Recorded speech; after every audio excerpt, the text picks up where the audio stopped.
WhatsApp guys, সবার কি অবস্থা? আগামীকালে প্রচারিত হতে চলছে আপনাদের সকলের জনপ্রিয় নাটক সিরিয়াল মাশরাফি জুনিয়রের ৭৭৮তম পর্ব।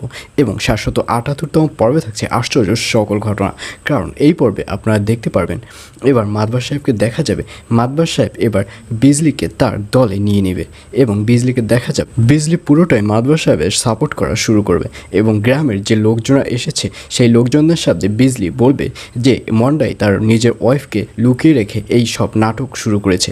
আর এই সব কথা গ্রামের লোকজনরাও মেনে নেবে এবং পরিশেষে গ্রামের যে লোকজন রয়েছে তারা বিজলিকে জিজ্ঞাসা করবে, আচ্ছা ঠিক আছে, এটা আমরা মেনে নিলাম, কিন্তু এই মাতবার সাহেব যে তোমাকে দ্বিতীয় বিয়ে করেছে এটা তো মিথ্যে নয়, এটা তো সত্যি কথা।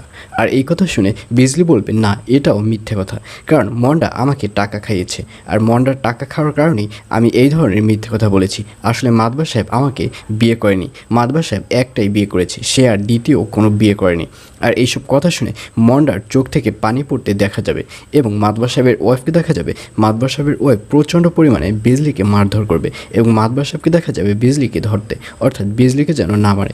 এবং এক পর্যায়ে মাতবার সাহেব সবাইকে, অর্থাৎ গ্রামের যে লোকজনরা রয়েছে সবাইকে বলবে যে তার বড় বউ পাগল হয়ে গেছে এবং তার বড় বউর সাথে মন্ডার একটা বাজে সম্পর্ক রয়েছে, আর এর জন্যই তার বড় বউ এই ধরনের আচার করছে। আর এই বলে এবার মাতবার সাহেবের বড় বউকে ওই বাড়ি থেকে বের করে দেওয়ার সিদ্ধান্ত নেবে মাতবার সাহেব। আর অন্যদিকে এবার মণিকে দেখা যাবে, মণি এবার আয়ানের প্রেমে পড়ে যাবে আগামী পর্বে। কারণ কথায় আছে একটা ছেলে আর একটা মেয়ে আর যাই হোক না কেন কখনো বন্ধুত্ব হতে পারে না।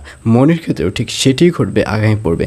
মণি মনের অজান্তেই আয়ানকে লাভ করে ফেলবে এবং আয়ানও মনে মনে মণিকে ভালোবাসে, কিন্তু আয়ান কিছুতেই মণিকে এগুলো প্রকাশ করতে পারবে না এবং মণিকেও দেখা যাবে সেও আয়ানকে প্রকাশ করবে না, কিন্তু তারা দুজনই দুজনকে মনে মনে ভালোবাসা শুরু করবে।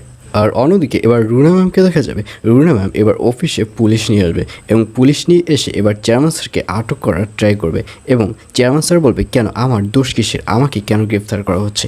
আর এই কথা শুনে রুনা ম্যাম বলবে, আমি ৮ বছর ধরে আপনার কোম্পানি দেখে আসছি, আপনি হুট করে ৮ দিনের মাথায় আমাকে এই কোম্পানি থেকে বের করে দিতে পারেন না, আর এজন্যই আপনার জন্য আমি মামলা করেছি, আর এজন্যই পুলিশ আপনাকে ধরে নিয়ে যেতে এসেছে।